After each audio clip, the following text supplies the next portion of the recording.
I punched the principal square in the face. The funny thing is, a lot of the teachers to this day are my customers. For 6 years straight, I ate shit every fucking year. Everybody had Lambos, everybody had Ferraris, everybody was fucking rich. I didn't go spending the money like crazy. Instead, I decided to stack the money. One thing I also notice about a lot of people that get into business, they think it shuts off. When you're a new business, it never shuts off. You are the business. There's 3 things that no matter what happens, people will need in life. And that's gonna be drugs, alcohol, and tires. Because you can't get your drugs or alcohol without tires.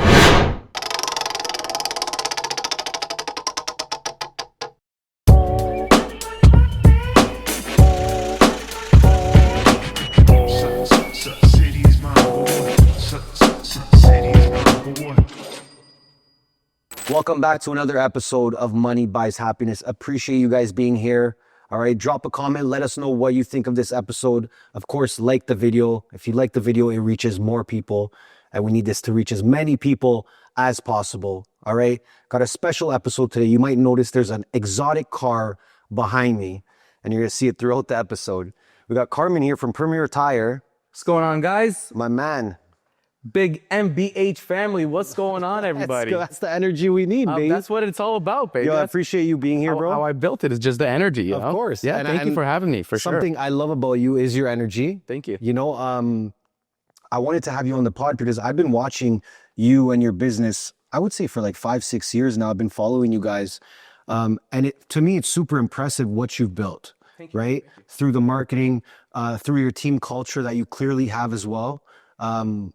I think it's just super impressive. And I've always wanted to talk to you about your business, how you've been able to grow it. So now's our chance. Let's do it. So how long have you been in business? So on my own, and Premier Tire was established in 2013. So that makes us just over 12 years old right now. Okay, 12 years old. Yeah. That's, people would think it's like a 25-year-old business if they look at it, because that's how well I see from the outside that you've been doing. Yeah, well, it's funny that you say that. Even when I pick up a new vendor, yeah, or a sales guy gets hired by my current vendor, they come in and they kind of say, "Oh, where's Dad?" Yep. They kind of think it's a business, a family business, that I'm the second generation owner. Of course. But no, I'm the first generation. I'm the founder, the creator, and I actually hired my mom and dad now. So they actually work for me full time. I love that. We do that. We have that at neighborhood too. Our sisters work with us too. That's awesome. Aunt's mom works with us as well. So we love keeping it in the family. Yeah, buddy, like I get to see my parents every day. It's such a blessing. I know. It's especially as we get older. For sure. We seem to get disconnected from our parents, living our life with our friends, girlfriend, wife, whatever it is, you know? Which we'll talk about that too, because we hear a lot of the other side too, where it's like, oh, like don't go in business with your family, which we've heard a lot too, but we've done it ourselves and we've had great success. Obviously there's tough times. Yeah. I think you have to go into any type of business that you're going to open up with partnership or family, with an understanding that there's going to be roles involved. Yes. And as long as everyone plays their role, the circle will roll, the wheel will turn. Of course. Right. So how many cars would you say that you guys service every year, if you have to put a number on it? Even every month? Tough number, because we have very busy months. Example, November, winter tire season. True. March, April, the changeover season where they're installing the summers. So days like that, we can average 50 to 70 cars per day. Wow. Yeah, just quick turnover. Per day? Per day, yeah. But you guys are working on how many at a time? 3 or 4 at a time. We have a 4-bay operation. We tend to run 3 at all times. The 4th bay is a storage bay, an extra bay, emergency bay. Okay, I wanted to give just the audience some context as to what kind of numbers you're doing and how successful your business is. But before we get back into the business and the marketing and even leadership, I want to kind of go back and talk about, you know, how did this begin? Why this business? Were you always in love with cars? How did it start for you? It's actually a great question. So essentially 16 years old, I was a big troublemaker. I'm talking like punched the principal in the face. I went to Joan of Arc in Naples. Okay. I punched the principal square in the face. The funny thing is, a lot of the teachers to this day are my customers. There you go. That's the funny part about it. Some of them are still employed there. Yep. And to this day, the teachers talk about it in the staff room. I got kicked out of the school. I was sent to an alternative school. It was called Star Program. And I would finish school at 1 p.m. At the same time, I was a crazy rebel in the streets, causing bunches, being a little shithead at 16, you know? Did you have any siblings? I had an older brother. Okay. And, I kind of see what him and his friends were doing, and I was just trying to keep up kind of thing. Yep. And got into trouble with the law. and I was put on house arrest. So I can go to school from 1 p.m. and then after I got to go home and twiddle my thumbs. I couldn't do anything. Okay. I was allowed to go to the gym, doctor, or work. So I was just eating at a restaurant one day, one of these fast food joints. Yep. And I saw one of those hiring posters, Okay. like those help wanted posters, Okay, like yeah, the classic. newspapers Yep. back then, the Yep. classifieds. It said tire installer needed. I applied. I was 16 years old. I got a job. It was at the place in Jane and Finch called Tires on Eddystone. Okay. And I went. There was family-run business. Okay. And you didn't, it's not like you loved cars yet. No, I just wanted a job. Like, Okay. I always loved cars. Like I always was into souping up cars and Okay. helping my brother with his lowrider. And I was 16. I wanted my car. I didn't have a license yet, so I was getting picked up and dropped off from the job. But I wanted to save up for my first car. When I turned 16, I got my G1 that day. Took the bus there. And then I fast tracked by doing the driving school, which gets your license. And I believe it was 8 months by then. So I'm like, I got 8 months to save up money to get a car. Okay. So I was on a mission to save up money to get a car. So that was your motivation. That at was the my time. motivation. Okay. I wanted a car. I wanted to soup it up. I wanted to put wheels on it, lower it, sound system. Back in the day, that's what we did. I'm an 80s baby. For sure. So that's what we used to do. And long and behold, I got this tire job. And I'll be honest with you, man. I actually remember exactly one day I was working on a Toyota Tercel. Okay. I was installing a used 13-inch tire. It was the rear left tire. I remember like specifically. And I got up, and I'm 16, and I got up and I looked at this place. Literally, I got up like this. And I said, man, I can't do this shit forever. Yep. The thing That's how it starts usually. Yeah, and like I was 16. My mind was this big. Yep. I didn't think that you can be upper level management, a shareholder in a business like that, an owner of a business like that, creating a franchise like I've now created. We have 2 locations, looking for a third. I never thought about that scale of it. I just looked at, I'm going to be installing a tire for the rest of my life and getting paid this. And I was young. I was naive. I didn't think anything of it. Yeah. But I became good at the job. Okay. I was just, I'm with it, Give me a task. I'm going to get it done to the best of my ability. Okay. You're not going to say, why didn't you do better? Because I did my best. Right. And I went from one tire shop to another, thinking I was going to find a better position. But what that helped me with was finding the right boss to work for. And then I did find the right boss. I was very fortunate. I worked for this gentleman for about 8 years as his right-hand man. He was a much older gentleman. He was in his late 60s, but he taught me wisdom. And that's like stuff that has stuck with me to this day. Yeah. He's fast-tracked my thought process of conflict resolution, employee management, choosing what's going to affect your day on a day-to-day basis. Yes. He's really taught me like the groundworks of it. This is before the internet era. This is before the everyone's all rich on Instagram era. This is like hard work gets you results. Yes. And this guy promised me the world, man. He was the best boss. He promised me the world, and he unexpectedly passed away. Wow. And that was like your first mentor. That was like my first mentor. Anyone you looked up to like that, right? Correct, yes. And sorry to hear that he passed, obviously. And you guys obviously had some plans.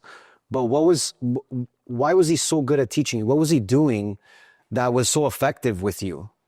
He was just real, and he was himself. Yeah. And every day after work, I would just hang out in his office, and he would give me life stories, things he went through in his life, the experiences he faced, and these became lessons for me. Yeah. They became chapters of a book that I wasn't reading, but I was living through it.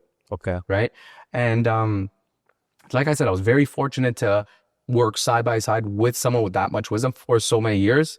As he passed away, I was the one that actually found him in the bathroom. He had a heart attack, rest his soul. Oh my God. Family took over the business. They paid me well. We didn't see eye to eye with the growth of the business. And they let me go. I went my own way. And fast forward 10 years later, 10 years to the date that I departed from their business, well, they let me go, I opened up 200 meters away from them. Wow. Yeah, on purpose? Was that on purpose? Bittersweet, yeah. Okay. The opportunity came up, and it was like a 2-in-1. It was a bittersweet. And how old were you at that time when you were released with them, and then you started thinking, okay, I'm going to do my own thing? I was 26, 27 years old. Okay. I believe 27 it was. Okay. Yeah. So take me through like the first thoughts for Premier Tire. Like What's going on through your head? Are you looking for partners? What are you thinking financially? How are you going to get this done? All the things that everyone thinks about when they think about starting a business. 100%, All the scary parts. I got a real question. How many of you have had a business idea just stuck in your head, but you never launched it because building a website feels like an absolute nightmare? Like you need a designer, a developer, someone who writes the copy, then the hosting, then the domains, the emails. Before you even start, you are already overwhelmed. That's exactly why I wanted to show you Hostinger Horizons. This thing is like having an entire creative team in one AI tool. Designers, coding, copywriters, all in one. And I'm gonna show you how I used it to build a brand new business from scratch in just minutes. So let's test this thing out with something real. Let's say I wanna launch a modern luxury espresso brand inspired by Calabria, Italy. Watch this. I hit enter and instantly Horizons starts building the first draft of my website. It writes the content, builds the layouts, adds visuals. It's basically giving me a done for you starter kit. Now look at that. Homepage, tagline, product section, even an about us, all customized to the idea I put in. All right, let's get to step 2. Here is the fun part. I can literally refine and edit everything I want in seconds. I didn't like this tagline, so I just click it, rewrite it, and boom, updated. No prompts, no extra steps. It edits right in place. Need a new section for customer reviews? Add it instantly. We get to step 3 with the features. The first feature is the online store integration. Since I'm selling espresso, I can create an online shop right inside Horizons. I can add products, set prices, connect payments, manage shipping, all right here. No plugins, no third-party mess. Another feature is the SEO plus multi-language feature. Let's say I want my brand to be international. Horizons has SEO baked in and supports 80 plus languages. So this Italian espresso brand, I can have the site running in Italian, English, Spanish, and whatever other markets I want to target. Another really cool feature is the prompt with images. This is wild. I can upload a sketch or even a screenshot of packaging, and Horizons will design the site around that look.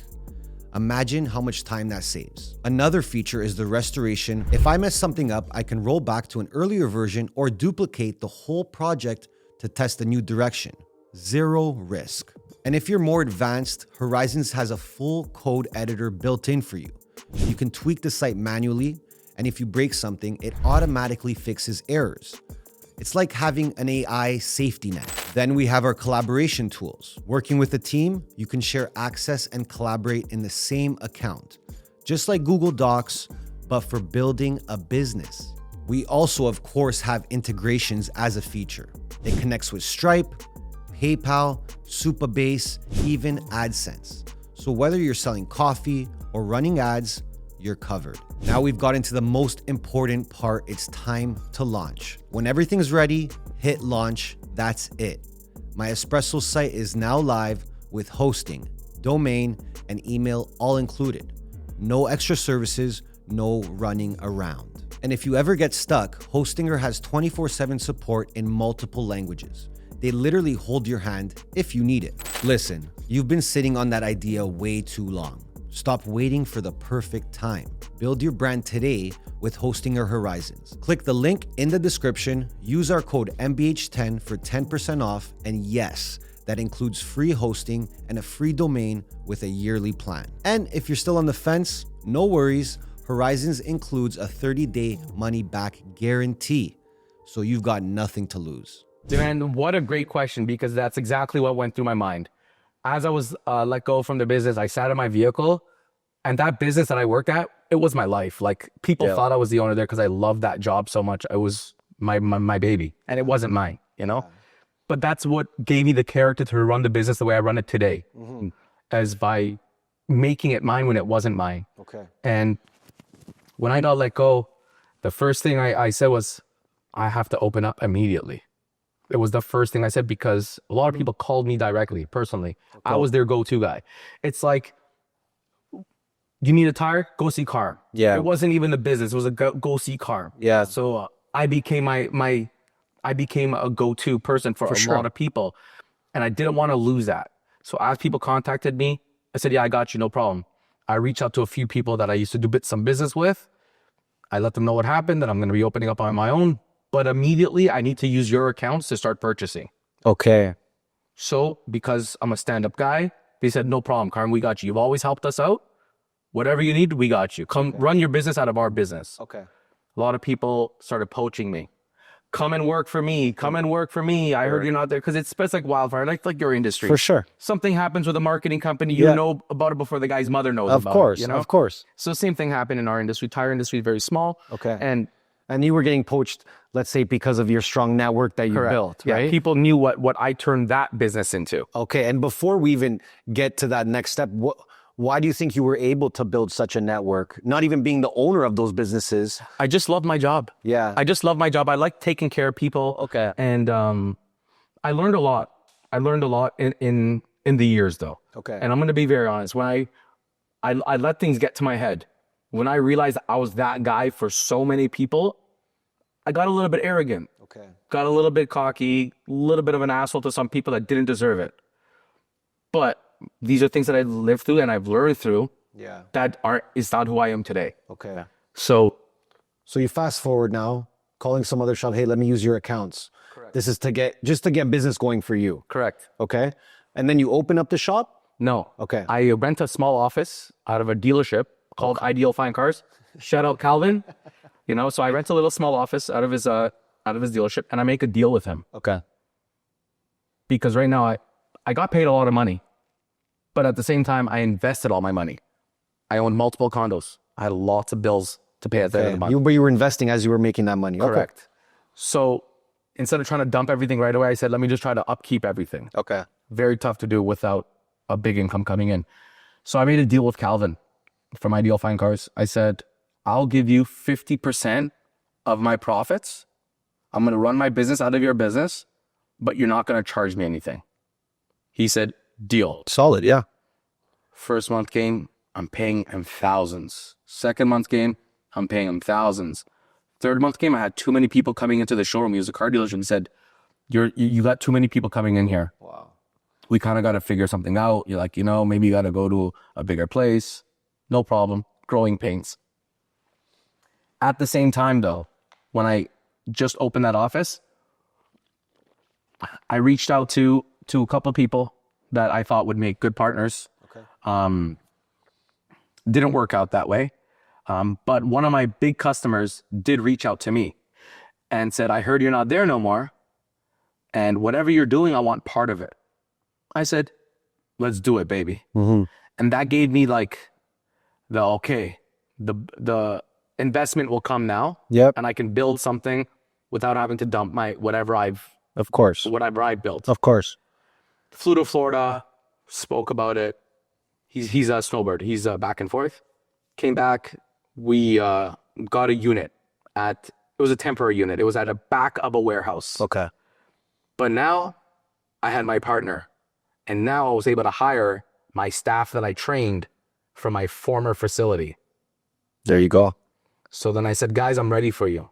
And they all quit and came on board with me. Wow. My commitment to them was that they wouldn't miss a dollar.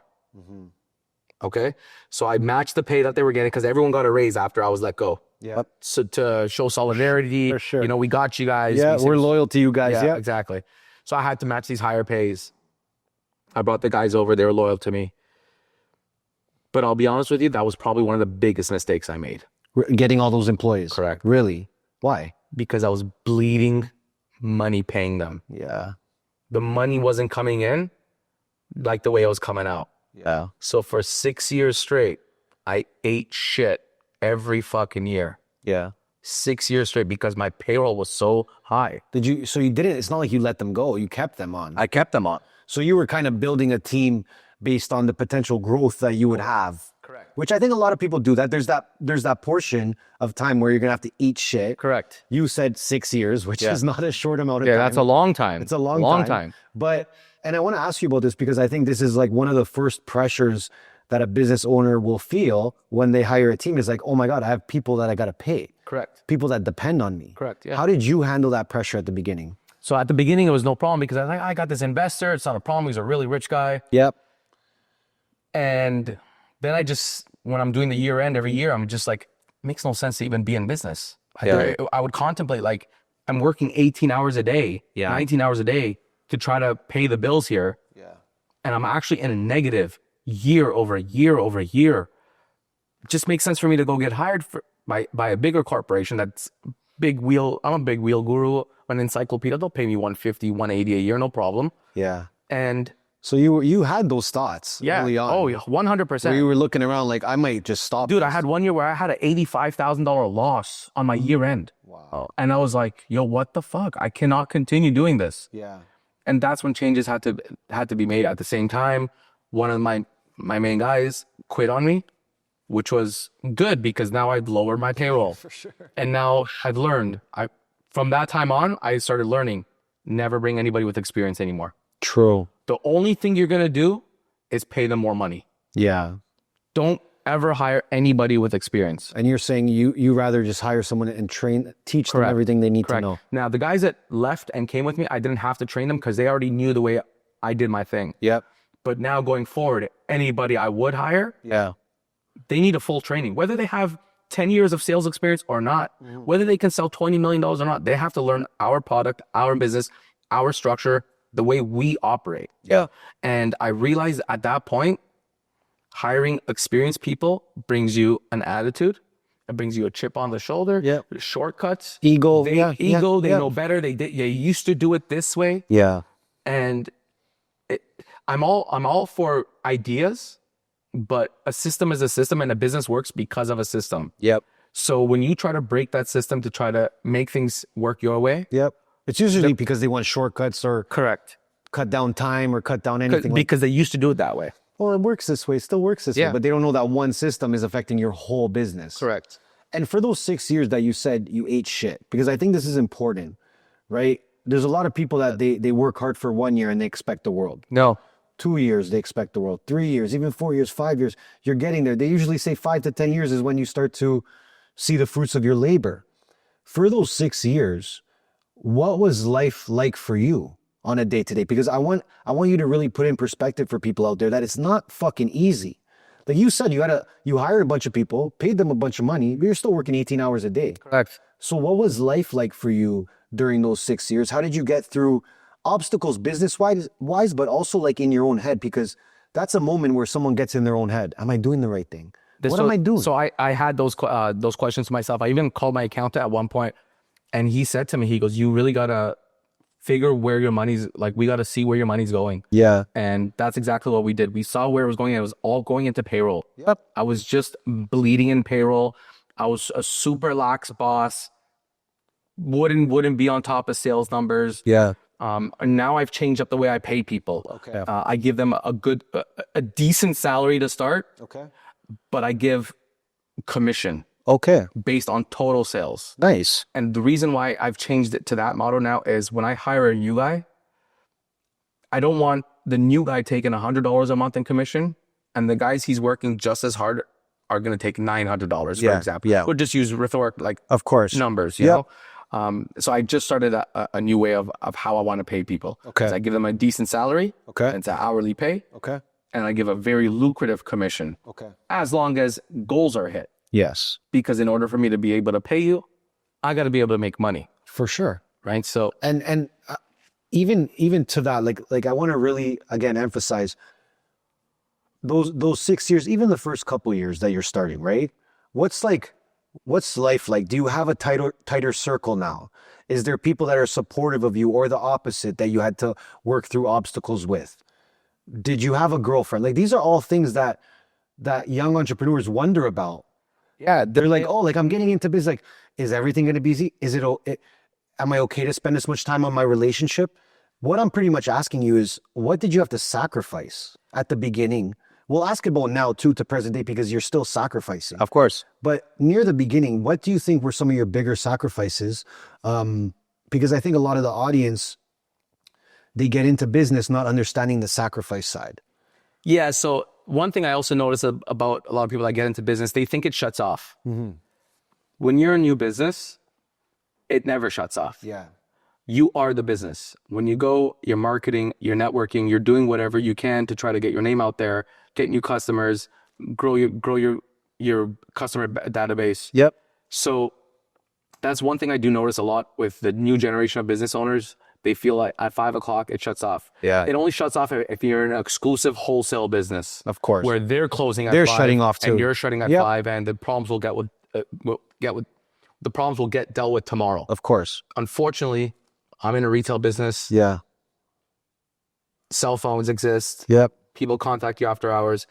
So what I've learned to do is just love my job Yeah. and incorporate it into my life. Okay. So I am my job. I live my job. Yeah. Whether I'm at the office or not. Yeah. I have fun when I go to work. I have fun when I'm not at the shop. Of course. And that's the way I've done the work-life balance. Is I never felt like I'm at a job and then I go out and I go out Yeah. because I'm the same person at work, and when you see me out in the streets, at a restaurant, Of course. at a car show, etc. Of course. So I did have to sacrifice, of course, lots of time. That's You for know? sure.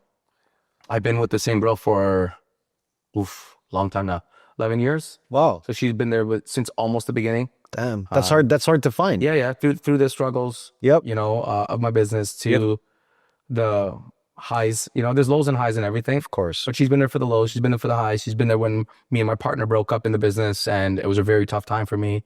But she's been there, and she's my rock. I'm running business. Yeah. City of On shows up. You can't be here. I said, okay. Why? They said, you're a retail business, and this is not zoned for a retail business. Okay. I said, I had no idea. I've been here for 6 years. Yeah. I was a mechanic shop before. I didn't think I was too different from it. What do I have to do to get? She's like, no problem. They gave me the right steps to do it. But at that point I said, I'm already bursting at the seams. Yeah. I got tire storage. I got tires, wheels, inventory, working like crammed shoebox, but it's a big place, but it's not big enough.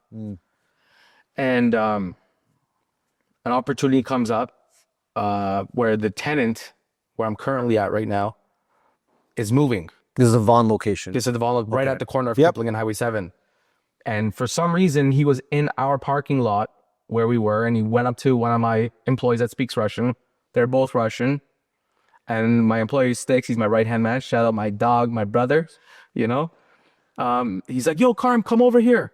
And I run over the vehicle. He's like, yo, you want to take that building at Kipling and 7?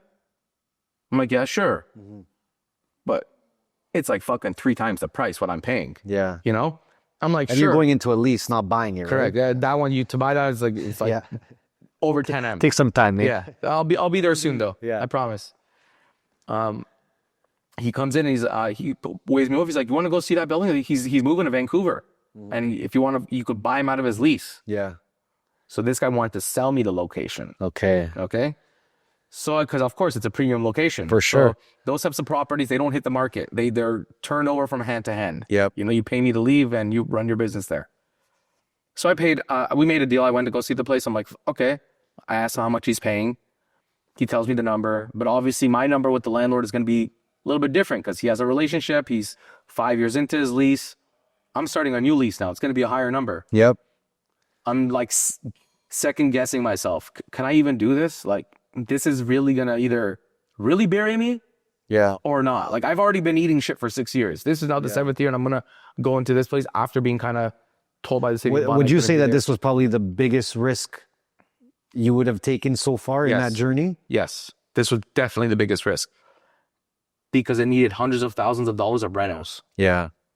So we're in a development area as well.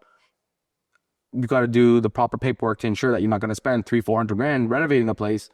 And next year, the landlord's going to say, hey, buddy, sorry, you got to go. Yeah, it's true. Big builder, Mattamy Homes, is coming to put 200 homes here. Classic. You know, Yep. So hired the proper legal team. Okay. They helped me draft up the proper paperwork to protect me for so many years, and it would be prorated. Okay. So should a developer come and knock on the door, they'd have to pay me this much to kind of leave. Okay.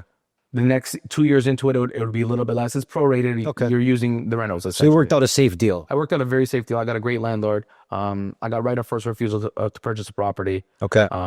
like I said, that's next. But going into that building was the big thing that kind of changed us, because now we got the front road exposure. And now we started getting the guys that'll walk in for a flat repair. They just drive in. I seen you guys open up. But then we got hit with COVID. And I'm here, balls to the wall with a $20,000 a month lease payment. How quickly after opening did COVID hit? Do you remember? So we opened September 2019 in the new location. Oh, so what is that, 7-8 months? And I think COVID was March April, 2020, if I'm not mistaken. Yeah. That's when they shut everybody down. Yeah. And So like 7-8 months. Yeah. and that was a very, very tough time at first, because we couldn't even open our doors. Yeah. We literally could not open our doors. We can answer our phone calls.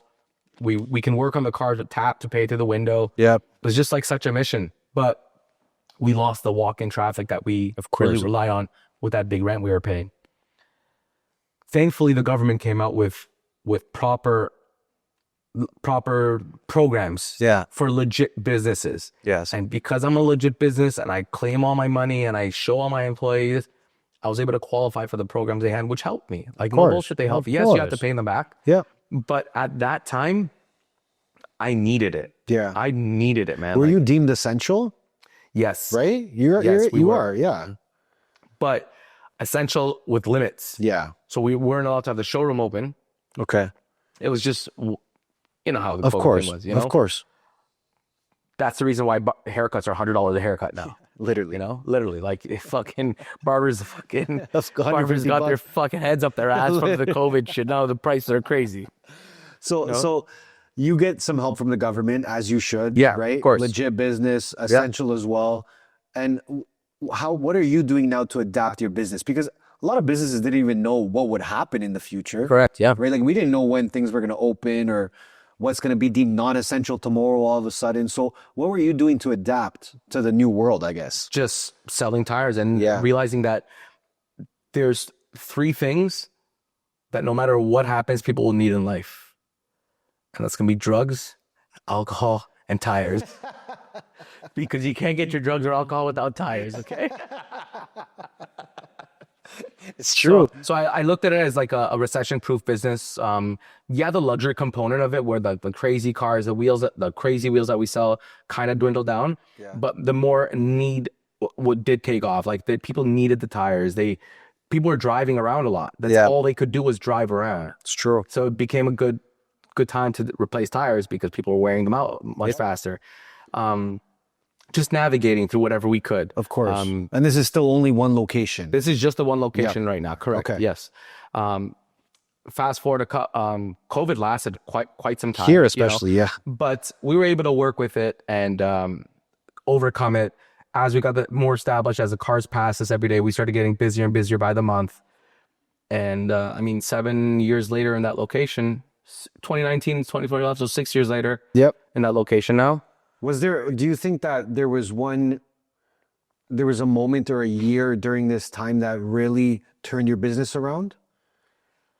Like, was there a moment that you're like, oh shit, like things are way better now? Yeah, it was the COVID payout year. Okay. When everybody was rich. Yes. The whole city was rich. Yes. Every bar was booked. Every restaurant was full. Everybody had Lambos. Everybody had Ferraris. Everybody was fucking rich. Yep. But you know what I did? I just made the sales and I didn't follow in that footstep. Yeah. I didn't buy the Lambo. I didn't buy the Ferrari. I didn't go spending the money like crazy. Instead, I decided to stack the money and invest it.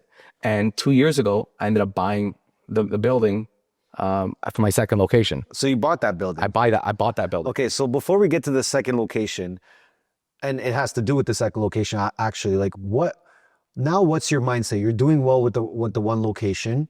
Was it always part of the plan to have a second location? What's the plans when you're thinking of the second location? So from day one, I always wanted to have a franchise. I wanted to build a brand that people can pay me monthly or a percentage a month to represent my brand on their building. Of course. And install confidence in the clients that are shopping there. Okay. When they know they're going to go to the big P, it's being done right, it's priced fairly, and I'm going to get treated correctly. Yeah. So I always wanted to build that. Okay. And so everything I've done from day one, I've done it in a way to help me get to that point. Yep. I didn't want to have to take 10 steps back to try to help me get to the next level that I try to course. get to in life with the business.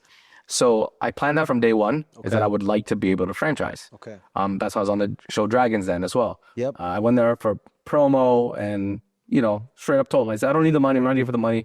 Because at that time I had a partner. Okay. That's why I didn't need the money at that time. Okay. Right. Just So, going to flex. Hey guys, this is who I am. This is what I got. Yep. you know, there's like TV personality. A friend of mine has been on the show before. Okay. He kind of told me, he's like, listen, like you go there, remember it's a TV show, For sure. entertainment. Yep. Make sure you make them remember you. So it was always part of your goal to have the second Correct. location. More than second location. Franchise. But what was happening is I got into the tire storage business. Okay. And as I started getting more and more sets from my customers, as my customer database grows, I start acquiring 400 sets, 500 sets, 600 sets that I'm doing yearly storage for them. Okay. Every 6 months, these guys are coming back, switching over. So I started leasing a second facility to hold my storage sets. Okay. Lease came up. Lease renewal came up. Yeah. It was like a 40% increase. Wow. And at that point, I said, you know what? For what I'm going to pay here, let's go find a small unit, 2,000 square feet. Yep. I'm going to pay $1 million for it, whatever it is. But it's going to be the same monthly. I'm going to own something. Yes. So I started looking, made an offer on a unit here and a unit there, a store in Newmarket. And then I started looking, hold on. Instead of just doing another unit for storage, maybe I can just open another store out of this same unit And have storage too. and have storage and run it at 2-in-1. Yep. So I started looking and I made an offer on a place in Newmarket and a place here and there and Markham. And I just couldn't find the right one that, you know, made me say, yo, this is it. Yeah. You know, I always got into conditional deals with them, but things didn't check out. Yeah. And one of my customers just randomly calls me one day and he says, check your email right now. I check. This building goes up for sale, 249 Rexdale Boulevard. I know the building. I worked for 8 years, 200 meters away. I grew up in Rexdale. I know the area. Yeah. And I see it's for sale at 3.3 million, 5,000 square feet. And I said right away, I said, okay, I want it. No problem. We draft up the offer. We offer 3.2. Okay. I didn't get the fucking building. I ended up losing the building to somebody that was paying. And I'm talking within 24 hours of it being listed. Wow. Like within 24 hours, we did the offer. And somebody went in at full pop, 3.3. It was a group of 5 guys. They had a 24-hour period, or they had a period within 24 hours to sign Okay. all 5 signatures. They couldn't get a hold of one of the guys. Oh my God. Their period expired. My agent calls me back. He's like, their period expired. Let's just go in at full ask. I said, let's fucking do it. Yeah. Went in at full ask. Done deal. Couple months later, deal is closed. I acquire the building. Do a full reno. As I'm doing the reno, and as I'm buying the building, even before I got the building, when the deal was official, I received paperwork. It's my building now. I had a meeting with my main guys, my main 4 guys. I said, guys, I'm opening up a second location. And if you guys want to talk to your families, if you guys have saved some money, you're more than welcome to come on as a shareholder. Oh. So I gave an opportunity to 4 of my employees to come on as a business partner with me at my second location. Out of the 4 individuals, one of the individuals stepped up to the plate. Shout out my partner, Ivan, at Tobico location. He's a 40% owner there with me. He's my business partner. Things are going. We do 7 figures a year in sales there. And that's just how the story. But that's kind of like, that is the franchise model. Yeah. With him coming in. Yeah, correct. Right? Yeah.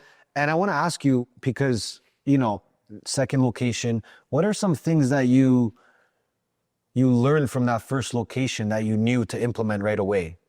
Because every location is kind of like a learning moment. Correct. Yeah. And you probably learned a shitload from the first location. Correct. But I actually learned more from the second location. Okay, explain. The reason why I learned more from the second location is because everything was new. Okay. So when you're doing the second location, you realize what you don't want and what you do want from the first location. True. And to be honest with you, I was actually going to go to Barrie before I opened up in Rexdale in Etobicoke. But I'm so glad I didn't. Because when we opened up that second location, there was so much back and forth between location 1 and 2. So I said to myself, if we had to do this with Barry, It's too far. we would be crucified in gas. Like you're saying, oh, a car is here, but we got to send it to that one. We don't have room in the shop. Correct, because so we do store because the storage. Of course. A car, sometimes our customer shows up to the wrong location. It's true. Okay, give me 20 minutes. I'll have the tires brought over for you. True. No problem. True. So Because people would have they would say, oh, aren't they close? Aren't they too close? correct. Right? But you're saying they actually help each other. They do help each other. So many people did question me like, whoa, it's so close. Yeah. I'm like, yes, you got to understand one thing though. People that grew up in Etobicoke, in Toronto, Etobicoke, specifically in Etobicoke, they don't pass deals. True. That's their border. Yeah. They don't like Vaughan. They don't want to go to Vaughan. Even though I'm only literally like one street over on highway, they do not want to go to Vaughan. Yeah. So I do have a lot because I grew up in Etobicoke. I grew up in Rexdale. I have a lot of friends, a big community of acquaintances that I have from those areas that support my business. So when I open up that second location as well, it was more like home base for them. Yes. So a lot of my customers converted from the Woodbridge location. They went to the Etobicoke location, which I don't care. Yeah. Like that's the whole point of growing the franchise. Of course. And as I open another location, Etobicoke and Woodbridge might lose a couple of customers to that location. Yeah. And that's just the way it goes. Of course. But the Etobicoke business, like I said, I have Ivan as my partner there. Next operation I plan to open eventually. I will have another one of my employees come up to the plate if they want to. Yep. I recently opened up the mobile business. Yep. We did your range. Appreciate that, by the way. So Great work, by the way. that's In and out. that's Alex. That's my guy's little shithead. Yep. He's my business partner though. Sick. What happened was with him, he basically came into my office one day and he's just one of my tire installers in the back. And he said, you know what, Carm, like, I want to get some things in life and I want to buy some things and I love working here, but I think I got to do other things in order for me to get there. Fair. So he's like, I'm like, what are you thinking? Like, what do you want to do? Like, what do you think? He's like, I was thinking to open up a mobile tire business and start doing your mobile calls for you. Because I do mobile calls, but I was subbing it out. Okay. I was calling guys that do some business with me. I feed it back to them. He came up through with this idea and I said, listen, how about this? We just do it together. I'll put all the money up. Yeah. And we'll do it the right way. Not no bullshit bootleg way. Buy everything brand new truck, brand new everything. Yep. And when you show up, it's going to be headache free. You can do the job. Yep. It's not going to be, oh, I got to come back tomorrow to do it, or etc. Which it's happened. Some of the mobile guys I've sent out, they don't have the right equipment, not an updated vehicle. Okay. They cancel on us. Equipment doesn't work one day, and I don't want to be stuck in the middle. So it was like a double whammy. It was an opportunity to get out of those jams I've been put in, those predicaments I've been put into previously, and also an opportunity to help this guy grow also grow my business at the same time. For sure. It's such a smart business to add to like your ecosystem of businesses. Yes, it was time. It was time. I'm working on a crazy online platform right now. Okay. Essentially, it's Amazon for wheels and tires. Dope. When you go onto my new platform, you will not be able to go anywhere else and be shown an option that was not offered to you already.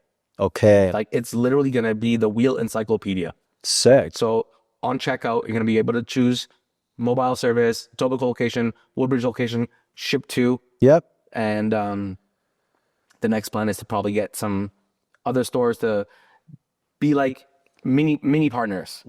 Kind of put the P on their building. Yep. They pay me a monthly fee. Okay. And they'll get the traffic from people choosing their location as an installation bay. True. And the sales end up going through them. So you could be like a pop-up within their shop. Exactly. Pop-ups. Correct. Very cool. And what I'm noticing with even, first of all, the storage for the tires, then you're talking about the mobile tire repair. Correct.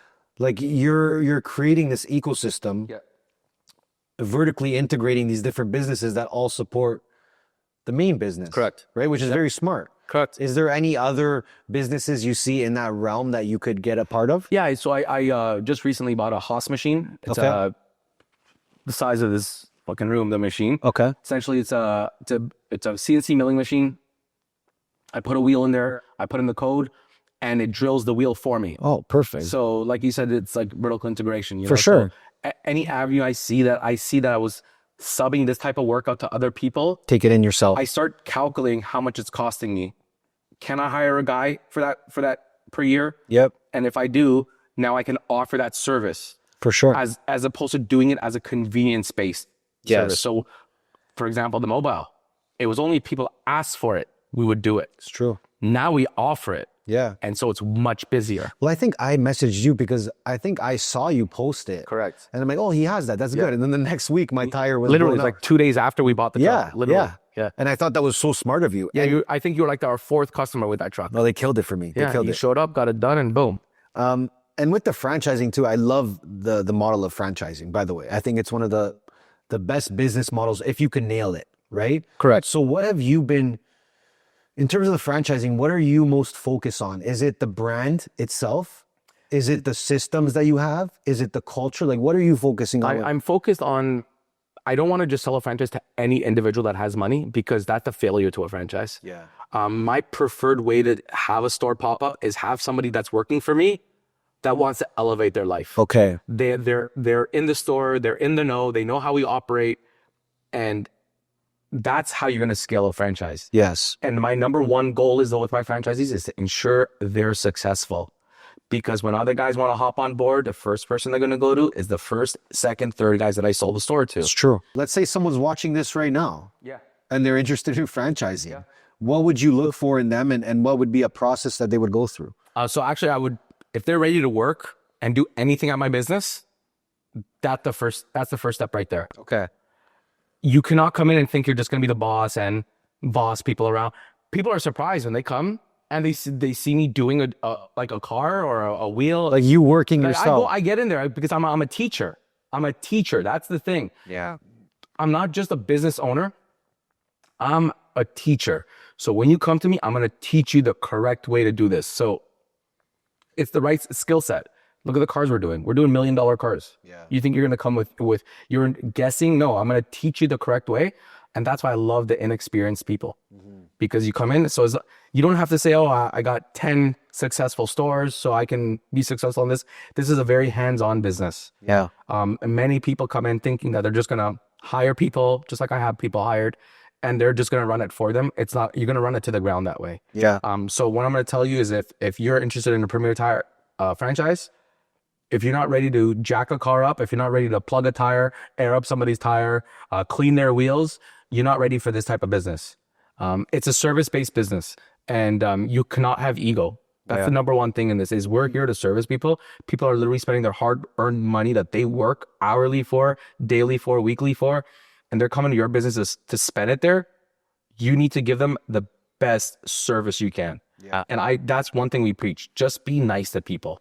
Yeah. Be nice to people. People forget what they paid, but they remember how they were treated, and they remember the experience. Yeah. That's the number one thing I tell people. I said, people will forget that we were $10 cheaper. Yeah. They're not going to remember that. They're going to remember that you greeted them with a smile when they came in. They're going to remember that if they had an issue after the purchase, the aftercare was just as good as the before care. Yeah. The after sale service was just as good as the before sale service. Yep. These are the things that they remember. So when you bring people on with no experience, you're able to train them this way. Yeah. Well, that's what I wanted to ask you, because I think in order to get where you got today, you have to be a great leader. Correct. I think you. I agree. I agree right? to that. And I think just from what I see, again, from your content and the marketing that you guys have done across different platforms, I think that there's such a great culture there. I think that you're obviously the leader. So maybe talk about what you've learned about leadership throughout these last 10 years, and what you think you've done really well in order to instill this kind of belief and skill set and work ethic into your team. So one thing I really try to do now, and like I said, I've learned a lot over the years as well, from being very arrogant and very cocky to being very adaptive and accepting. So one thing that I really do daily is I choose my battles. I choose what I'm going to put my focus and my energy into, because some things that you choose, it's your ego letting you go down that rabbit hole, and you're losing production for the rest of the day. So for example, look, we're human. We make errors, of course. But we step up. The new Tesla Cybertrucks, you put a 35-inch tire on it. It works at first. 6 months later, there's an issue with rubbing. Okay. No problem. One of my employees saw that I took a call, cost me $4,000 out of pocket. I had to send him new tires all the way to Vancouver. I pay for everything. I deal with it. And then he seen me smiling literally 10 minutes after the phone call. He's like, bro, didn't you just lose like $4,000? And I said to him, I said, yeah, I did.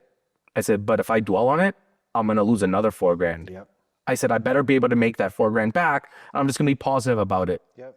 I go into day-to-day work life saying like, I kind of want to be the boss that I wish I had, you know, someone that I can go to with a life problem. Yeah. Somebody that helps me with conflict resolution. Somebody that'll help me break out of my shell and help me elevate in whatever I'm trying to do. So that's one thing I really take into my day-to-day, just trying to be a role model. Yep. I don't want to disappoint my people. I don't yell. If I yell, it's about because I lost money. Yeah. That's the only time you'll see me mad at my business is because something cost me money. Yep. But like I said, I snap out of it.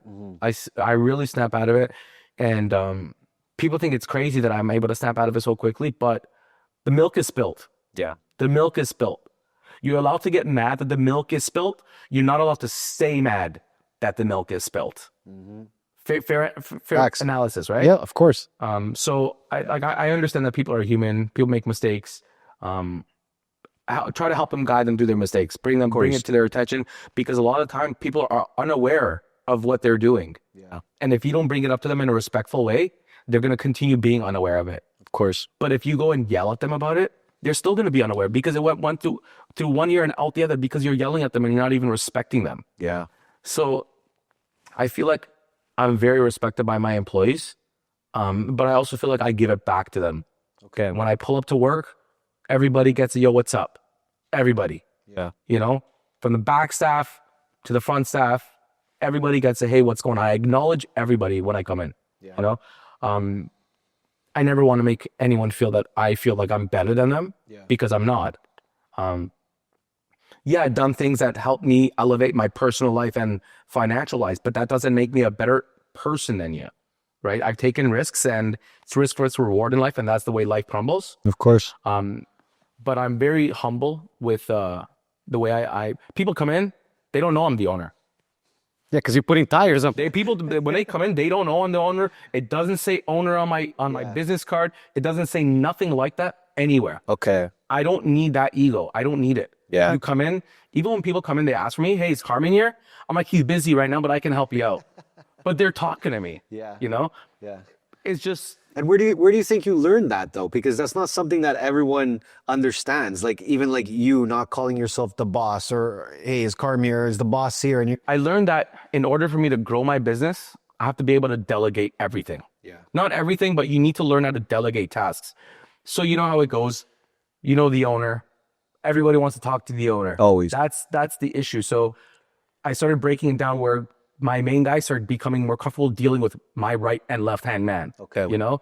And so they don't even talk to me anymore. Yep. I don't even know what they're doing to their cars. I just see the cars. Then I'm like, oh, what the hell? Yep. Like, yeah, man. Frankie took care of me. Shavir took care of me. Yep. Sticks really got it dialed in, you know? Of course. And that's exactly what I want to see is I believe in making my team better, because the better they are, the easier my role becomes. Of course. That's just what it is. So whatever I can teach, I don't withhold. I'm not a gatekeeper. This is the way it's done. Yep. Now you've learned the way I do it. Now you can do it for me, and you make my life easier. But even with delegating, I don't even think it's that easy of a skill set to learn or have. It's not. So, and not everybody can certain tasks have to be delegated to certain individuals. True. So in terms of delegation, how have you been able to kind of master it in your own way? Because there's always like that, you kind of got to give freedom to someone you're delegating to, but you kind of got to micromanage at the same time. Have you ever felt that like with your team too? Like, oh, am I too on top of this guy, or did I give this guy too much freedom and now I fucked up because of it? I feel like it is a hard skill to learn. And I'm asking, like, how have you been able to navigate through that and become better at doing it? So I always give an opportunity for people to do it their way, the way that they see it works. Okay.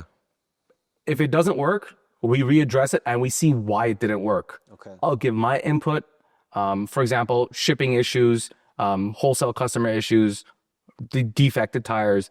I give them an opportunity to handle their way. I like to give a little bit of freedom, but don't cross the boundaries.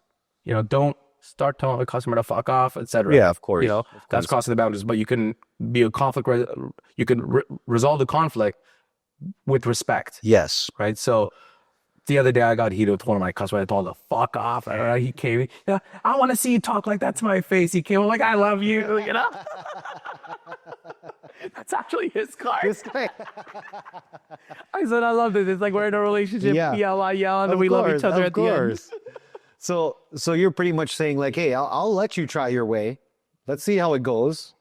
But if it doesn't work, there's a good chance we have to go back to my way. Correct. Yeah. Okay, that makes sense. Yeah, and that way you give a little bit of freedom, and I don't micromanage. Yeah. I'm really not a micromanager because I want results. Yeah. So do whatever you got to do as long as the results are there. Okay. And like I said, I pay my guys on a performance-based scenario. So they got skin in the game. Yep. So They got to perform. so you guys don't hit 500K this month, Yeah. bro. The $5,000, it's a 1% kickback I give them. Okay. The 5K split between you three, 1333 ahead. Yeah. You guys pissed it away. Yeah. So now you got to work hourly for the 1333. True. Think about it that way. Yep. Right?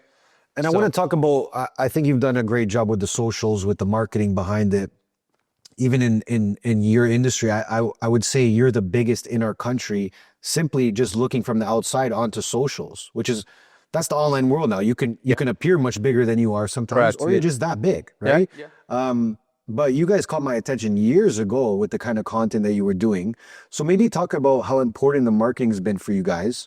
What kind of results you're seeing from it, what kind of budget you put towards it. And why I say this is because there's a lot of businesses out there that would be like, oh, well, we don't need marketing. We're a tire shop and we've always had clients and we got regulars and we don't need to do all that. We're going to be okay, right? Yeah. But then you probably have a company like yours where you put a good budget aside to say, yeah, we need content, we need YouTube, we need Instagram. So talk about the plan behind it in an industry too that doesn't really do too much social media at the same time. So talk about that a little bit. So I actually got the idea of doing content. Man, I've been on YouTube for a long time. Yeah. Dude, when I tell you I've been on YouTube for a long time, Yeah. when I used to work for my former boss, Okay. that's when I was doing YouTube videos. Yeah. Anytime I would do a wheel and tire package, I would do a video with a digital camera back then. Okay. There was no cell phone cameras. It was a digital camera. Okay. And I would literally like walk around the car. And I used to put on this Southern gangster accent because I used to think I was a fucking gangster. Okay. Yo, you know, we do them chrome rips on 22s. You never lose. I would do shit like Yeah. Throw some bars. but that's the persona I had back then. And I would literally just walk around the cars talking about what I did. Yeah. And I have videos that blew up like 6, 7, 800,000 views. And so I would always do the YouTube videos. Then Instagram came out. Then I would just post the cars on Instagram just as a employee. Yep.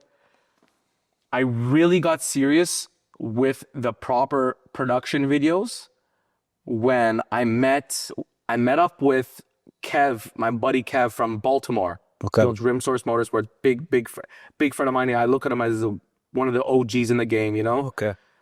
And I saw that he did this crazy Ferrari video. And I'm like, yo, that's sick. How'd you do that? He's like, oh, you know what, man? Like, I hired a young guy, and he works for me full time doing content, like making videos and stuff. Yeah. And I was like, oh, wow, that's cool. And it sat with me. Then we started attending these car shows as I'm trying to grow my business.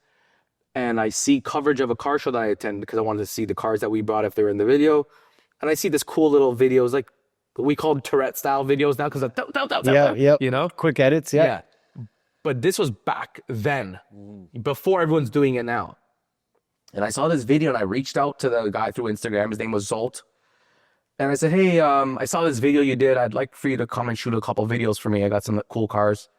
He looked through my profile. He's seen that I've done a couple of videos already. He's like, oh, so I figured he's like, there's going to be a cost for the video. I said, yeah, that's not a problem. He's like, I have $50. I said, oh, no problem. $50. $50. Wow. Okay. Bro, listen to this.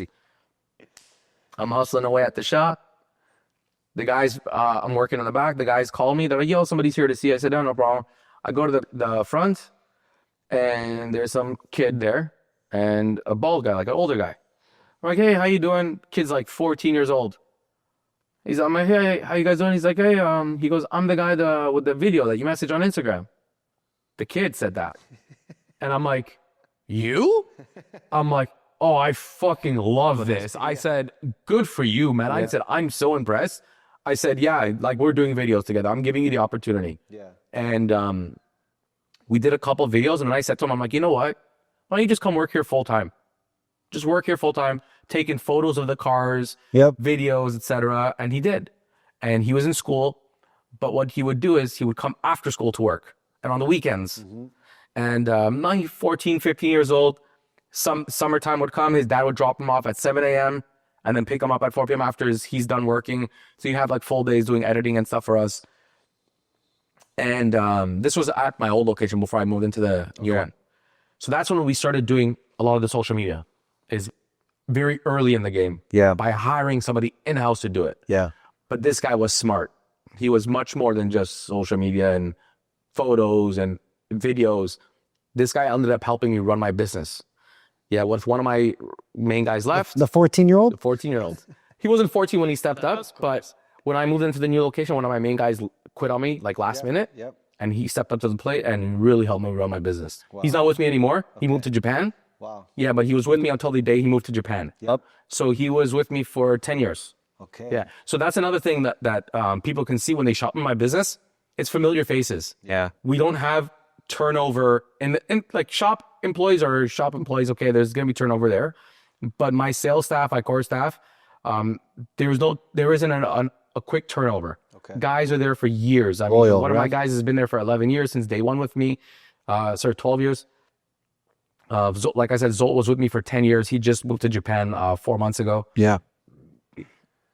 Frankie's been with me for, I believe, 5 years now.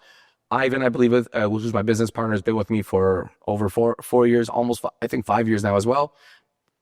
Shavir, my Punjabi speaking guy, has been there for, I think, 3+ years. No, but it says a lot when they're there for a long time. My staff, when they come, they stay because I want a comfortable environment for them to work. Like I said, I don't micromanage. Yeah.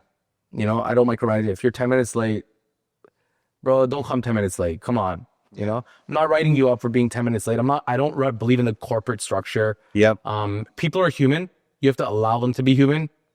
And I notice for corporate jobs, nobody stays. Yeah. They deal with it for a couple years, 3 years max, and they're on to the next corporate job that they think is going to be better. For sure. You know, so we try to build a bond between our employees, more like a family atmosphere. Yep. Try to go out for events together, paintballing, video games, go-karting. It's little things like that. For sure. Just team bonding. Of course. Right? So going back to the social media stuff, I got sidetracked there. Now we have Andrew that's doing vlogging, a full-time vlogging for us. He's with us 2 to 3 days a week filming. Okay. And then he does editing on his own time.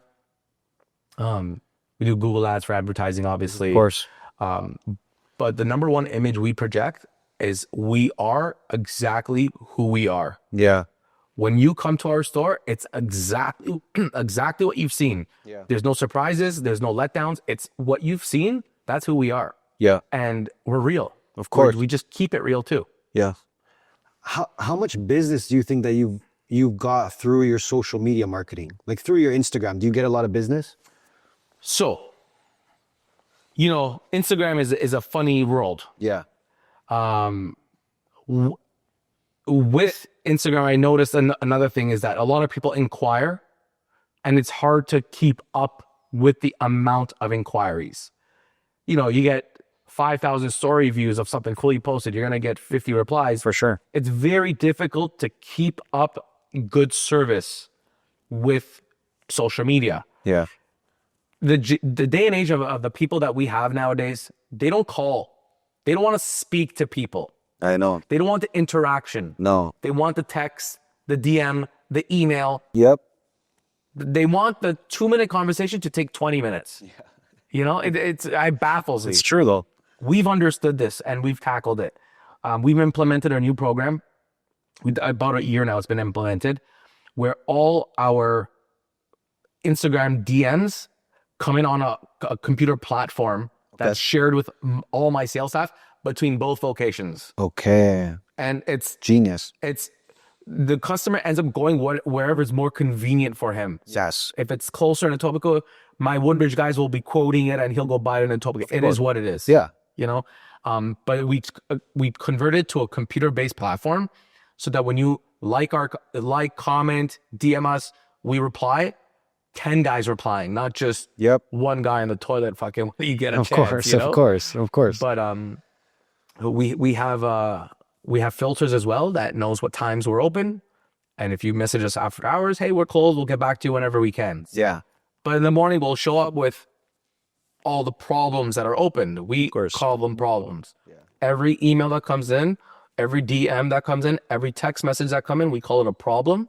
And now we need to be the problem solver. So we keep the problem open until we close the problem. When we close the message, it's a problem solve. Yes. We do follow-ups. If I do 100 quotes today, tomorrow, I'm going to do 100 follow-ups. Hey, how are you? What did you think about our price? This gives them the opportunity to say, hey, you know what? I went to joeblowtire.com and he's beating your price by $2. Classic. Yeah. No problem, sir. Send us a quote of a copy of the quote. We'll beat the price for you. When you do the follow-up, you show them you want their business. Yes. So that's where these guys, they got customer service. Yep. It's not just a tire shop. Yeah. So I tell people all the time, we don't sell wheels. We don't sell tires. We sell service and fitment. Yeah. That's what we sell. Everybody can sell wheels. Everybody can sell tires. Everybody can sell anything. But it's the way you're selling it. Yeah. Well, that's what I wanted to ask you. Like, what do you think makes you guys so different from your competitors, or what makes people want to work with you, be your client? What do you think that answer is? Well, other than the knowledge factor that we have the expertise, and obviously me being the owner and being very involved with the fitments, with the day-to-day operations, that definitely gives confidence in a lot of people. But it's more than just me. My team also gives the confidence in the customers. Like I said, I've learned to not be the go-to guy. Yeah. I have guys. Any one of my guys is a go-to guy. For example, people think coming to me is going to get them a better price, a better service. But the reality is I'm actually too busy. Yeah. So you want the better service? Please go to my guys. Yes. Please go to them. You're going to charge them more at that point because you're busy. Exactly. You're paying to deal with me. Yeah. My time, you pay me. Yep. I'm not giving you no breaks. You're asking me I'm not doing it. Yeah. You want to deal with me, that's what you're paying. Yeah. So what would you say to someone watching right now that might want to get into the same business you did? What kind of advice would you give them? Yeah, that's great. If you want to get into this type of business, come and reach out to me. I can put you on. You can be a part of my team. Within a couple months, you'll know if it's for you, and I'll know if it's for you. And if it is, we can talk about the next level of making an investment and opening a business. It's pretty simple. Very simple. I'll guarantee success. I'll guarantee you a platform that you don't have to figure things out for yourself. It's already there, and I can get you on board. But you just got to be willing to do the work. It's not turnkey. It's sold as a turnkey, but it's not overnight. Yes. Nothing is overnight. Even my first year in our typical location, of course we took a loss because our first year is going to have all our major expenses. Of course. So of course we're going to take a loss. But second year, we're already turned a profit. Remember what I said about my first store? Yeah. I ate shit for 6 years. Yeah. Not in my second store. Well, you did the work. You did the work to get there. Correct. Would you ever open up in the States? I definitely want to. Yeah. Very competitive, but Florida is definitely a target for me. Let's go, baby. So I would like to one day eventually get into Fort Lauderdale or Boca area, Boca Raton, Fort Lauderdale, in that type of vicinity. Yeah. I don't want to go to the crazy Pac Miami district. I don't want to go there. That's where I'd like to be. I like more Boca than Fort Lauderdale, to be honest. Is the market you're in better in the States than Canada? So it's funny you say that. So the way we order from my vendors, they love us. Yeah. Because we sell fitment. Like I said, we don't sell wheels. We sell fitment. So we order it by fitment. I tell them, this is what I need the wheels cut to. Cut it this way. They're like, okay, no problem. People we compete against say, hey, I have an Aventador. What fits? Okay. I know what fits. Yeah. So I'm telling you, this is what I want. Cut it to this. I'll pick it up. So you're more efficient to deal with in a way. Okay. It's headache-free dealing with us. Yeah. And I've learned a long time ago with business, orders especially, email only. I fuck up, I eat it. You fuck up, you eat it. Yeah. Be a stand-up business person. Yeah. You know, that's what it is. Yeah. You're saying email because everything's tracked and you Correct. see everything. Paper trail. Okay. He said, she said, John said. Yeah. You called me, you said this. Yeah. Everyone fucking said, you told me it was a red rim, you know, like, no. Yeah. We showed you the photo. This is what it is, you know? Of course. But I've learned obviously the hard way many times. Yeah. But you got to implement systems. So one thing I do understand and I'm okay with it is that things will happen.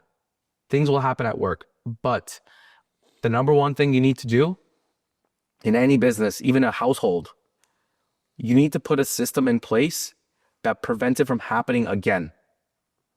So, has a wheel come off? Yeah, it's come off. 100% it's come off. It's come off at my place. It's come off at the Ferrari dealer. It's come off at the Lambo dealer. It's come off at the fucking Benz dealer.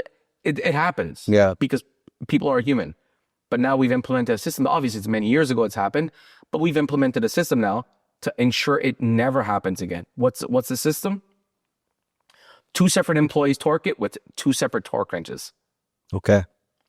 That's the answer. It can't be the torque wrench's fault. It can't be the employee's fault.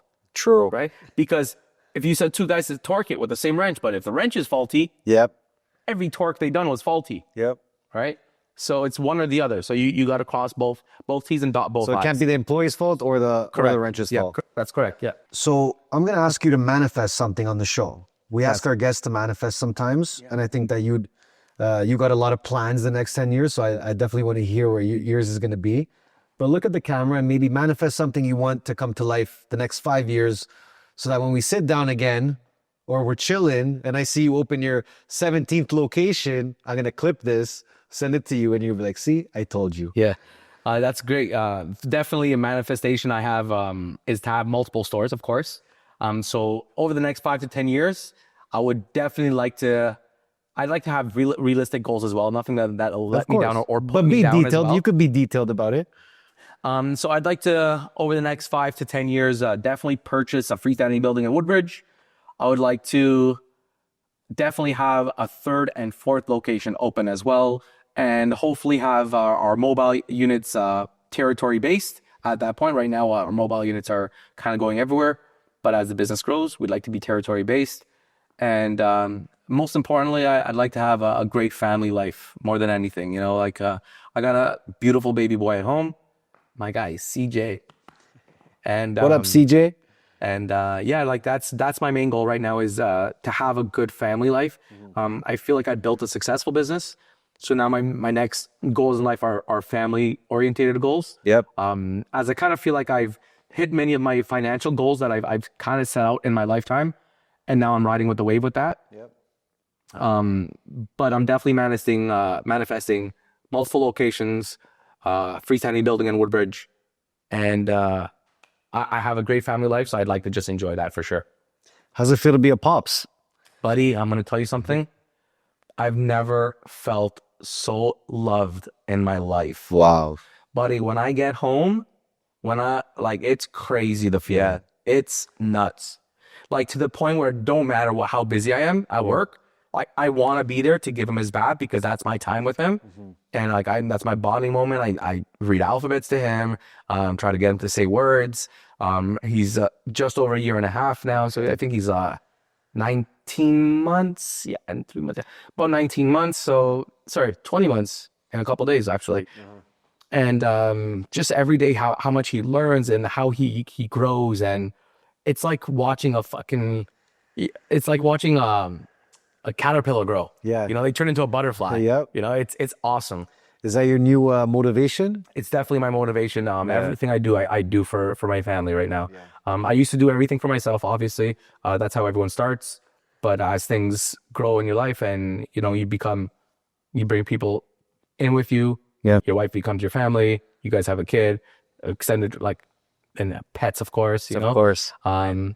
It's just, I really can't describe how it's felt to be a dad. Yeah. But other than saying, I've never felt so loved in my life.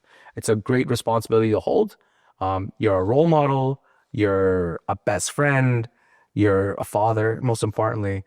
And I'm very excited for the next steps forward. Yeah. Over the many coming years of, him hopefully growing within my business. in the event that he's not interested in the tires or wheels, I feel like I'm dapping seeds for him to grow into, where he can either be an accountant, he can be a property management, Yep. a real estate, online, because I'm growing my online, There you go. my online business. So I feel like I'm dropping a lot of seeds right now for future growth. And going back to the manifestation, my online goals are definitely in there. And over the next 5 years, I will be the biggest website in Canada when it comes to wheels and tires. Listen, I believe it. Yeah, I mean, I know what I'm doing with it right now. I'm working on the back end of it.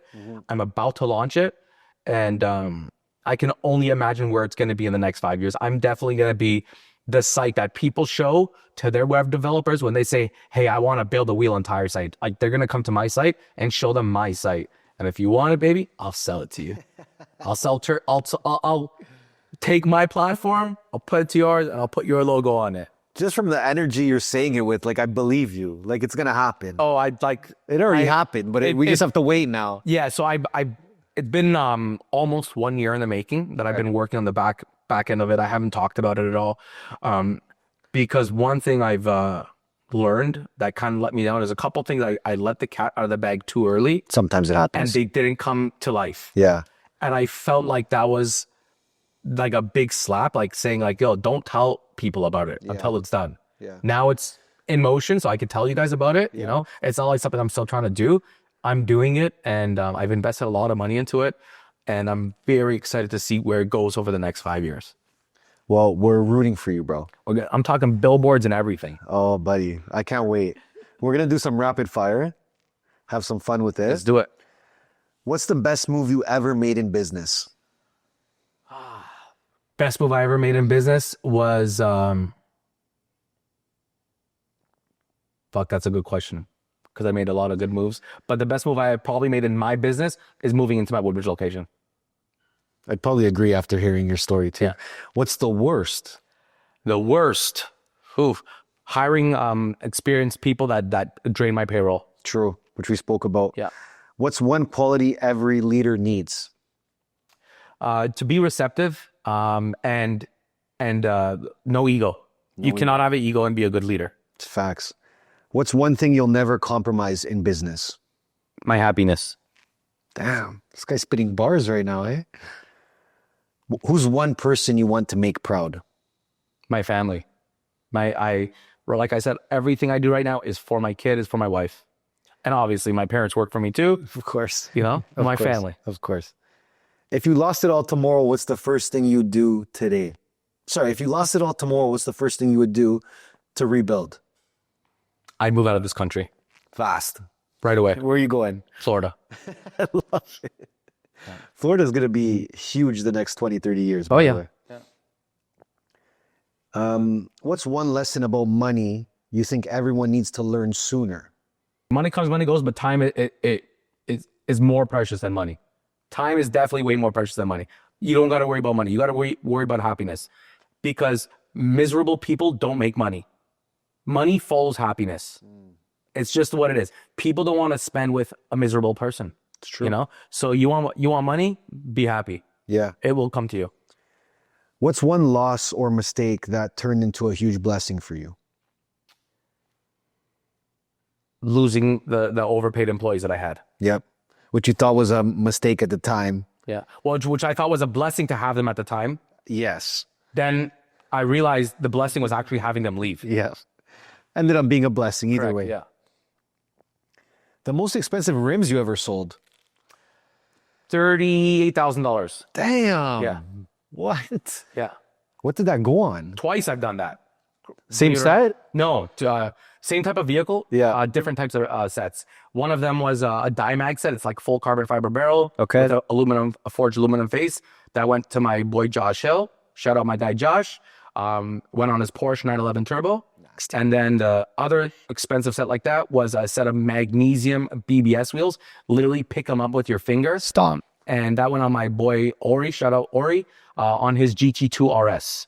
Yeah, Porsche. So Porsches definitely have gotten my most expensive sets. Actually, my guy here yesterday came to drop $22K on his Cullinan. Yeah. He's got a Cully too. He's got a color. Yeah. I was going to bring that today. Thank God I didn't because it's a wide body color. Yeah, it would have been. And it probably wouldn't have even fit anywhere. Hey, listen, I'm still down for this, by the way. What's the biggest misconception people have about you? The money came easy. Facts. Yeah. Well, now you heard his story, so you know it but, didn't come easy. Like it definitely didn't come easy. I make it look easy, but that's just because I'm having fun. Yep. And I like I said, you always see me. I'm majority of the time I'm a very happy guy. Smoke a lot of weed, and that's what helps me not react to stupid situations. True. So I realized, like, you know, it's legal to smoke, so I smoke. But the way I used to react, I was very antsy, and I used to just have an expectation of people to be like me. That's what a lot of people go into business doing, though. And it was such a big downfall that I had. Yeah. And now I just let people be them and understand that they're not me. Of course. And that way I don't get let down. Yep. If you could go back and relive one day in your business journey, which day would it be? If I could go back to live one day in my business journey, it would probably be the day that I got the keys to my second building. It's a big moment. Yeah. It was like big for me. Because it's bittersweet because of the departure I had from my former boss. Yep. The vicinity of how close they are to it, the location, what it holds for the future for me and my family. Yep. But we're like, I don't come from money. I'm not even born in Canada. Yeah. You know, we came here as immigrants. I had to get smuggled out of my country in a bag. Yep. You know, so Now you're pulling up in a Lambo. yeah, well, not my Lambo, but It doesn't I'm okay matter. with it. It doesn't matter. But like we come from very humble beginnings, Yeah. you know, so this is what it is. We're going to have some fun with this one. So I'm going to name 2 brands of cars. You're going to name the Yep. one you like more, and then I'm going to keep naming one and Yeah, keep yeah. saying the one Yeah, you let's like. do it. Okay? Hyundai or Kia? Hyundai, Hyundai or Honda? Honda, Honda or Toyota? Toyota, Toyota or Nissan? Toyota, Still Toyota. Toyota. Okay. They last forever. Toyota or Mazda?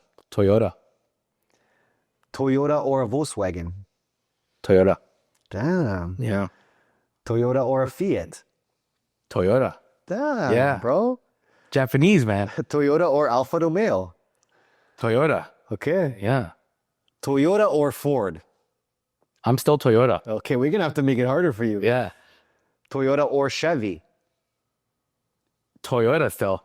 Damn. Yeah, man. It's You a might good dude, it's a good car. You might take this thing all the way. No, Toyota is like a good car, man. Trust me. And they hold value pretty well. Okay. Like Let me- Toyota 4Runners. Let me spice it up a little Just bit. spice it.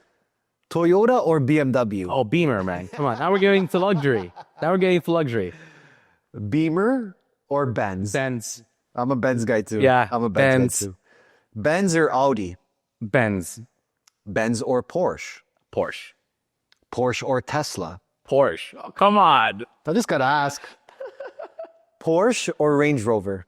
I'm a Range Rover guy, but Chill. man, I want my Porsche so bad. So I'm gonna say Porsche over Range.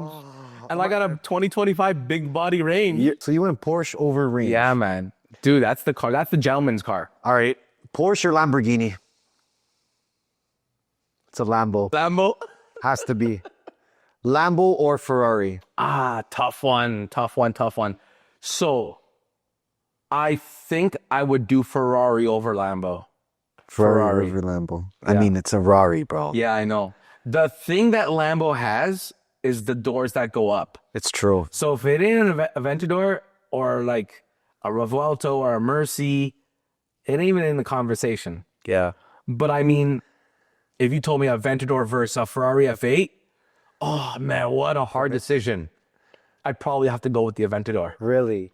Yeah, I'd probably. But in have- general, but in general, all it's- yeah, Raris versus all Lambos. then I'm going Rari. You're going Rari. Yeah. Okay, last one. Ferrari or Rolls Royce?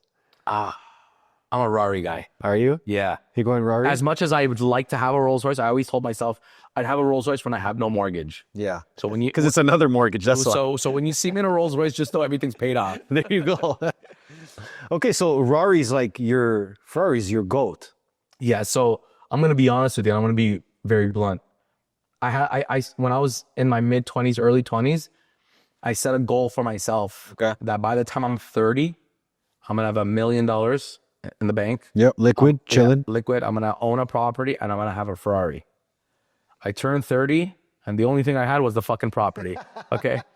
But Hey, it's the good one to have out of all of them, I think. yes, correct. Now I've, changed up my goals. Obviously now my goals are like more asset based and not just monetary, because to have $1 million liquid is actually a stupid thing. It's true. You'd rather have the $1 million out there working for you. Yep. At that age, I was more like monetary based thinking. Yeah. Thinking $1 million is a lot of money. Yep. $1 million is fucking nothing. I know. Can't do nothing with $1 million. Barely. But it changed my type of thinking, obviously. So now I'm more asset based thinking. Okay. Name the better supercar. Okay.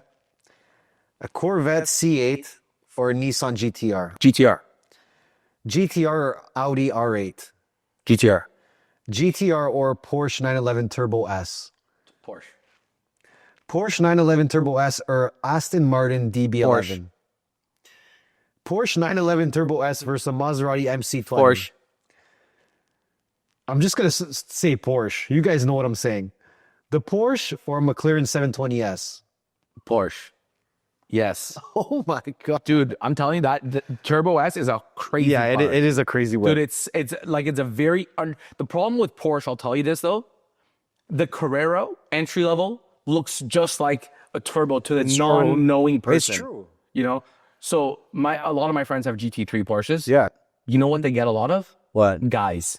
Wow. They fucking attract all the guys. They attract all the fucking Because men. the girls don't know whether it's go. the base There or you it's go. the one that costs $500,000. Yeah. So you're sticking with Porsche. Yeah. Okay. Porsche 911 Turbo S or a Lamborghini Huracan. Porsche Turbo S. Wow. Over the Huracan, yes. Okay. Over an Aventador, no. Porsche 911 Turbo S versus a Ferrari 488. 488. That's my 488, brother. That's my guy. Brother, if you look at one of my vlogs, my customer has all these cars. Yeah. You know what he said? He goes, okay, guys, pick a car. He spent like $100,000 with me. And one day I went to his farm. I did everything for him. Yeah.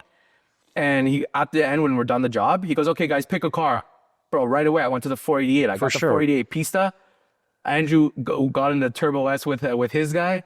And then he jumped in the SF90, and we were he's from SF90 He's too. on the reserve down in Port Dover area. Okay. We were literally ripping these cars, like absolutely fucking crazy cars. The 488 flies. 488 is crazy, man. It's crazy. Like, dude, literally, when I'm shifting gears, it was squawking the tires in 4th gear.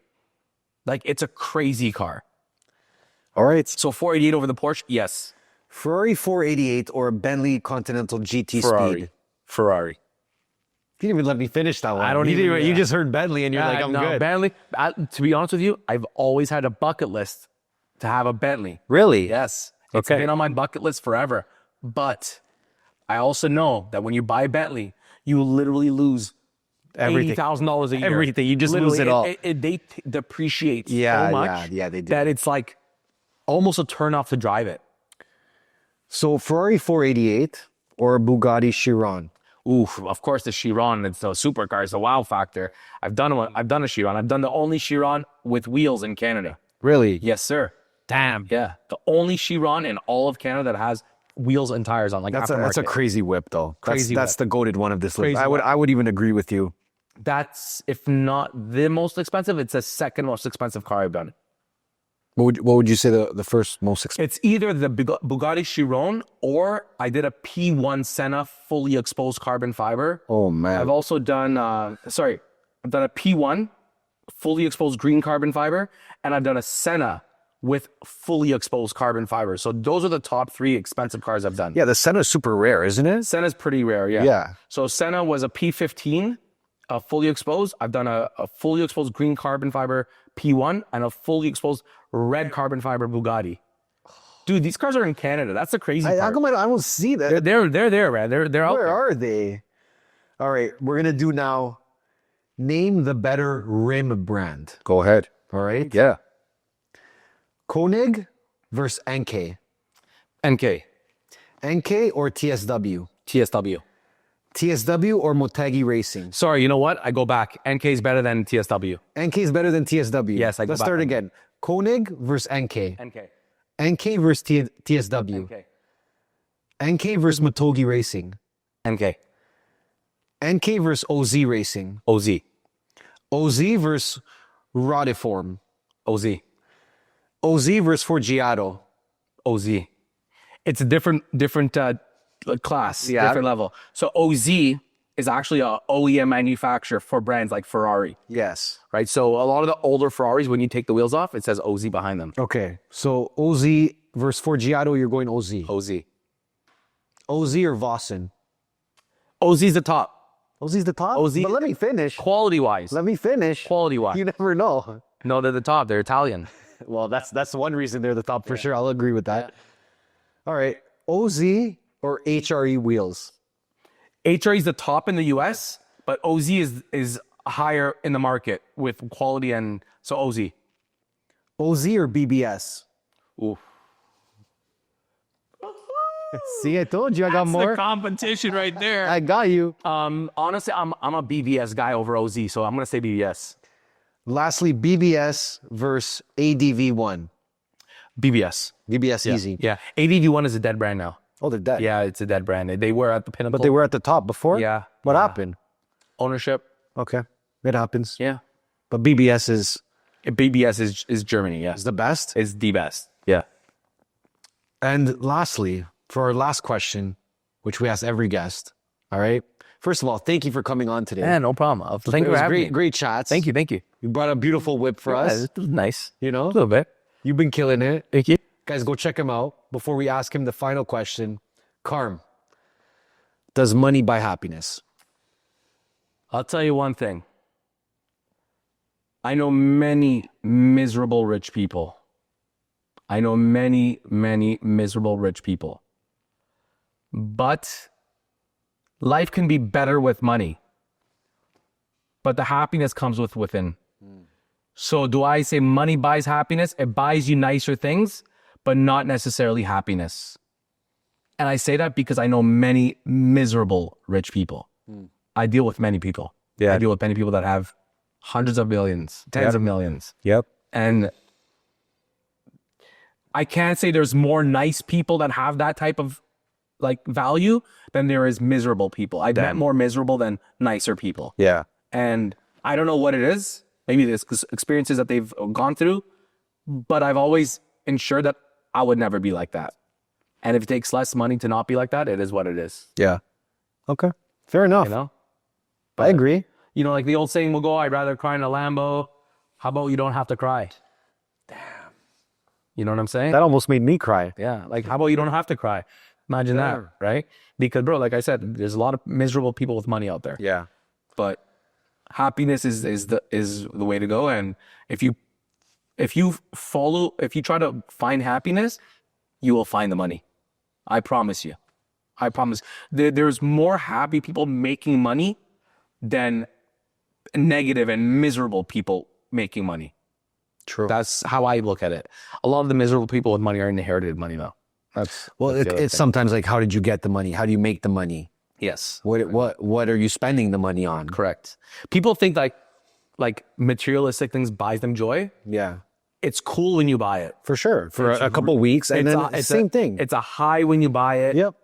But I mean, I think it matters to like what you define happiness as. correct. And everybody has a different definition to it. If you like you're saying you want to take care of your family and you want to build your business, that does require money technically, which could bring you happy. It's about what makes you happy. Correct. And it also like an answer we got a lot of, which I believe in too, is like the money amplifies who you are. Yes. So if you're a douchebag that's broke, when you're broke, you're probably gonna be a douchebag when you're rich. Correct. If you're a nice guy when you don't have money, you're probably gonna be a nice Just a miserable person. guy with $1 million. There you go. It's the That's same- it. it just amplifies it, right? Exactly. That's it. That's all it is. But you nailed it, bro. And I appreciate you coming to tell your story. I've always wanted to know it. Thank you. And now I know it. Yeah. And it's super inspiring, I would say. Thank you, man. Thank you. And I think you're just getting started, bro. I think so too. Yeah. Yeah. I think know? like we got a lot more room to grow. And like I said, I'm about to knock some heads with my new platform that I'm about to launch. Let's go. So that's going to be the next level of growth Yep. for my whole operation. And I'm very excited to see where it's going to take us. Appreciate you, bro. Yeah. Thank you so much. Thank my you for guy. coming. Thank you. Thank you. Thank you. And guys, if you're still here, we'll drop all his links below. You can go check him out, check out his business. Super dope. If you want to get involved, reach out to him directly. If you made it this far, make sure you're subbed, make sure you like it, and we will see you next time. And hold on. Let's rewind. We're gonna do a giveaway, guys. We're gonna do a giveaway. do it. We're gonna give away a pair of Raptor tickets. Very simple. No money involved. Make sure you're following, liking, and subscribing to their stuff. And you got to do the same to us. Sick. Follow, like, subscribe. I'm gonna drop a pair of Raptor tickets. If we can get a lot of traction, I'll drop 2 games, baby. Let's go. All right. I didn't even know that was going to go That's down. it, man. I'm all about Appreciate that. surprises, brother. We pull it out the bag. All right, guys, tickets. Let's see if you can grab them. Let's go, baby. We'll leave the instructions below, and we'll let you know all the details below in the description. Awesome, Appreciate man. that, brother. Best of luck to everyone. All right, we're out, guys. Peace.